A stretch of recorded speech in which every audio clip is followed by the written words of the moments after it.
能骗你一时，而他却会骗你一辈子。7点只要自觉心安，东西南北都好。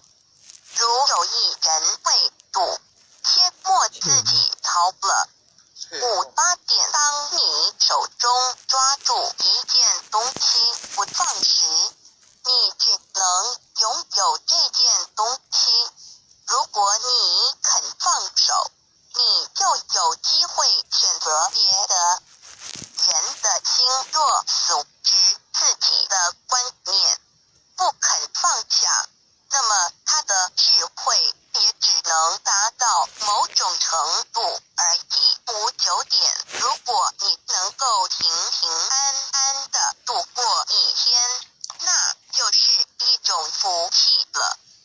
多少人在今天已经见不到明天的太阳？多少人在今天已经成了残废？多少人在今天已经失去了自由？多少人